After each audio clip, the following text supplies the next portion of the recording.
नमस्कार सर्वांना. आज आपण ह्या व्हिडिओमध्ये बघणार आहोत की स्वामी चरित्र सारामृताचे पारायण कसे करायचे, त्याचे नियम काय आहे, अटी काय आहे. तुमची कुठलीही अडचण असू दे, कसलीही अडचण असू दे, तुमचे अडकलेले पैसे असू दे, संतान प्राप्ती असू दे, किंवा नोकरी संबंधित असू दे, व्यवसायासंबंधित असू दे, किंवा घर बांधण्याचं तुम्हाला असू दे, किंवा तुम्हाला नवीन घर घ्यायचं आहे, कुठलेही प्रॉब्लेम असू दे, ह्या सगळ्यांवर स्वामी चरित्र सारामृत हे अतिशय सोपा उपाय आहे, अतिशय सोपा मार्ग आहे. तो अतिशय छान असा आहे आणि शॉर्ट आहे की बघा, आपल्याला आपल्या रोजच्या ह्याच्यामधून आता गुरुचरित्र कवाय ना, आपल्याला बसता येत नाही, किंवा आपल्याला जॉबमुळं किंवा लहान मुलं असतात तर आपल्याला त्या पारायणाला बसता येत नाही. आणि त्याचे अध्यायसुद्धा मोठे मोठे आहेत आणि त्याचे नियमसुद्धा जास्त आहेत, तर ते प्रत्येकालाच शक्य होतं तर असं नाही. म्हणून हा स्वामी चरित्र सारामृत असा छोटासा ग्रंथ आहे की त्याचं पारायण तुम्ही घरबसल्या करू शकता आणि अतिशय सोपं त्याचं म्हणजे जे काही लिहिलं आहे, त्या ओव्या आहेत त्या अतिशय सोप्या आहे, आपल्याला समजण्यासारख्या आहेत. त्याच्यामुळे तुम्हाला जर तुमच्या आयुष्याचं जर सोनं करायचं असेल तर अतिशय सुंदर असा हा ग्रंथ आहे आणि अतिशय सुंदर याचं पारायण तुम्ही करू शकता. आणि तुम्ही जर एकदा वाचला ना तर तुम्हालाच सारखं सारखं वाचावंसं वाटेल असा हा ग्रंथ आहे. तर तुमचं जर किंवा लग्नही जमत नसेल, किंवा घरामध्ये कटकटी असेल, किंवा मुलं तुमचं ऐकत नसतील, ह्या सगळ्यांसाठी हा स्वामी चरित्र सारामृत अतिशय सोप्पा आणि अतिशय सुंदर असा ग्रंथ आहे. त्याच्यामुळे तुम्ही एकदा वाचून बघा, तुम्हाला त्याची आवड लागेलच.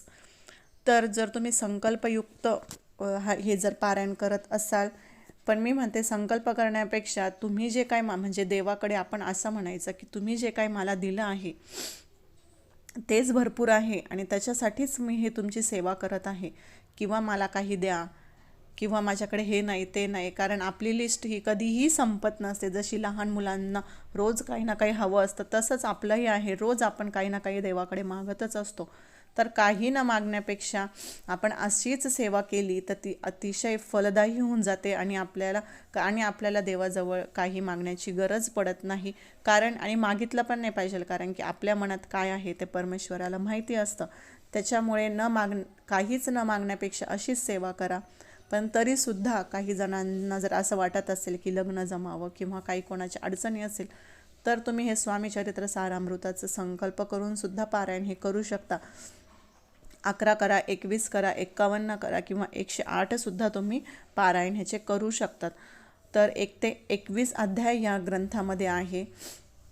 आणि जर तुम्हाला 108 जर करायचे असेल तर बघा, 108 म्हटल्यावर भरपूर दिवस लागून जातील.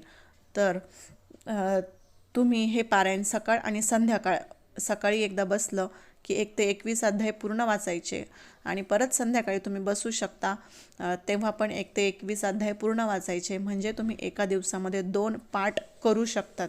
तेवढेच तुमचे दिवस हे कमी होतील आणि लवकर तुमची जे काही तुम्ही पारायण संकल्प घेतलेला आहे तर तो पूर्ण होऊन जाईल. अशा प्रकारे तुम्ही 108 पारायण हे करू शकता. पण ज्यांना शक्य होत नसेल ते रोज 3-3 ग्रंथ, म्हणजे रोज 3-3 अध्यायसुद्धा वाचू शकता, किंवा रोज 7 अशा प्रकारे सुद्धा वाचू शकतात. तुमची मर्जी, तुम्हाला कसा वेळ मॅनेज होतो त्याच्यानुसार. पण जर तुम्ही 108 किंवा 51 करत असाल तर ही क्वांटिटी जास्त आहे. त्याच्यामुळे तुम्ही सकाळ आणि संध्याकाळसुद्धा पारायण हे वाचू शकता. म्हणजे सकाळी 1 पाठ आणि संध्याकाळी 1 पाठ तुम्ही करू शकता. हाही एक नियम आहे. मी माझ्या मनाने कुठलेच नियम सांगत नाही, तिथे आहे तेच मी तुम्हाला सांगत आहे. त्यानंतर तुम्ही जेव्हा स्वामी चरित्र सारामृताचं पारायण लावता तेव्हा मांसाहार हा करायचा नसतो. तर तुम्ही म्हणाल आमच्या घरामध्ये चालत नाही, तर त्यांना लागतंच, किंवा घरातल्या मंडळींना लागतंच, तर तुम्ही काय करायचं, स्वतः तुम्ही खायचं नाही. घरच्यांना लागतात तर त्यांना खाऊ द्या. तुम्ही स्वतः तुमचं पारायण होईपर्यंत मांसाहार हा करू नका.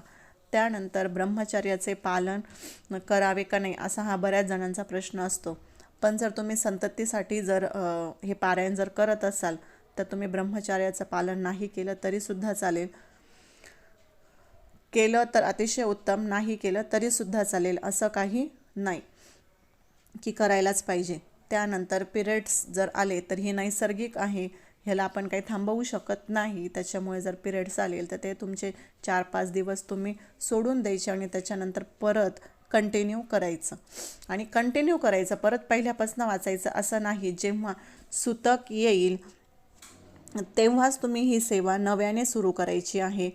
जर पिरियड्स आले तर तुम्ही आता सपोज तुम्ही 4-5 अध्याय जर वाचले असेल आणि तुम्हाला जर पिरियड्स आले तर तुम्ही त्याच्यानंतर तुमचे 4-5 दिवस गेल्यानंतर तुम्ही 6व्या अध्यायापासून सुरुवात करू शकता.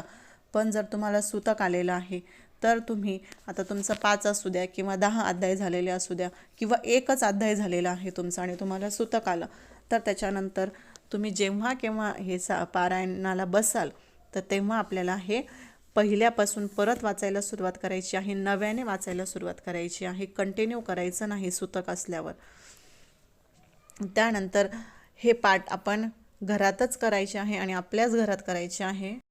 हा पाठ कोणाच्याही घरी जाऊन करायचा नाही किंवा आता चला मी माहेरी गेले म्हणून आता इथे माझं घरी पारायण चालू आहे मग तिथे जाऊन मी वाचेल, माहेरी जाऊन वाचेल किंवा कोणाच्या घरी गेल्यावर मी कंटिन्यू करेल, तर तसं नाही. जेव्हा पारायण आपण लावलेलं असतं तेव्हा शक्यतो कोणाच्या घरी जायचं नाही.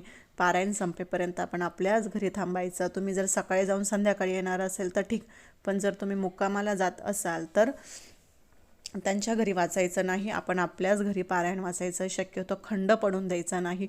कंटिन्यू सलग हे पारायण हे झालंच पाहिजे.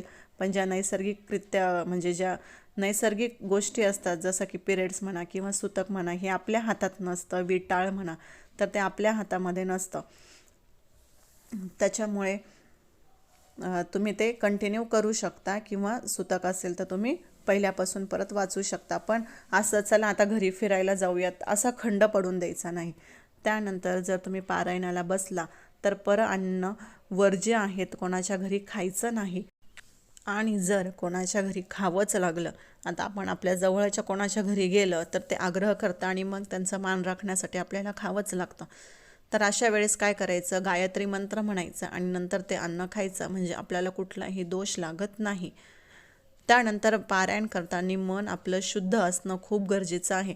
ह्याचं वाईट होऊ दे किंवा त्याचं वाईट होऊ दे, मग हा असाच आहे तो तसाच आहे असं जर मनात ठेवून जर तुम्ही पारायण करत असाल तर ते पारायण काहीही उपयोगाचं नाही किंवा ते तुम्हाला फळ अजिबात सुद्धा देणार नाही.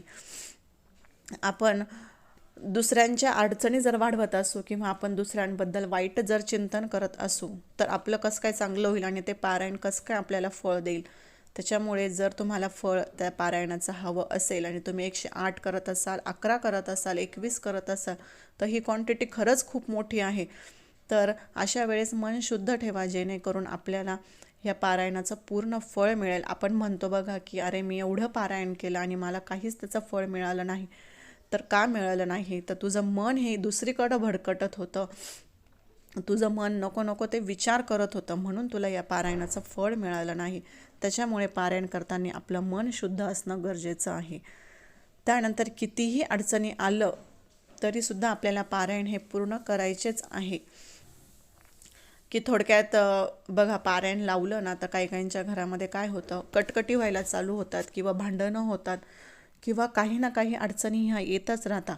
तर अशा वेळेस आपण ते सोडून न देता, अर्धवटच सोडून न देता आपल्याला ते पूर्ण करायचं आहे. कारण की परमेश्वर ही आपली परीक्षा बघत असतो की ही कितपर्यंत करू शकते किंवा ही माझी कशी भक्त आहे.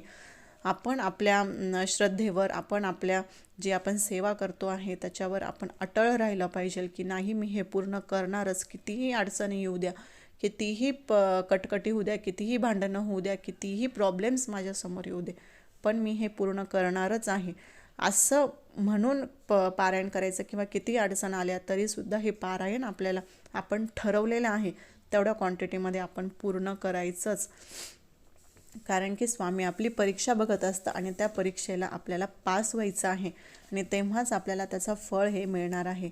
तर असे हे नियम आहेत तर की ते आपल्याला स्वामी चरित्र सारामृत वाचताना हे नियम आपल्याला नक्की पाळायचे आहेत, तेव्हाच आपल्याला फळ मिळतं. तुम्ही कितीही पारायण करा, कितीही तुम्ही देवदेव करा, पण तुमचं मन शुद्ध नसेल, तुम्ही नियम पाळले नाही किंवा तुम्ही ती जर सेवा अर्धवटच सोडून जर दिली तर त्याचं फळ आपल्याला मिळत नाही. त्याच्यामुळं सगळे नियम पाळा. कितीही अडचणी आल्या तर त्याच्यावर मात करून आपले जे काही सेवा चालू आहे ती पूर्ण करा. आपलं मन शुद्ध ठेवा मांसाहार करू नका. संकल्प करून सुद्धा तुम्ही हे पारायण करू शकता आणि संकल्प न करता सुद्धा तुम्ही हे पारायण करू शकता. फक्त सेवाभाव म्हणून सुद्धा तुम्ही ही पारायण हे करू शकतात. त्याच्यामुळे हे नियम पाळा आणि छान तुम्ही हे स्वामी चरित्र सारामृताचं पारायण हे घरच्या घरी करू शकतात. तुमच्या नक्कीच सगळ्या इच्छा पूर्ण होतील. तर आपला आजचा व्हिडिओ कसा वाटला नक्कीच सांगा आणि आपल्या यूट्यूब चॅनलला लाईक, शेअर आणि सबस्क्राईब नक्की करा. धन्यवाद.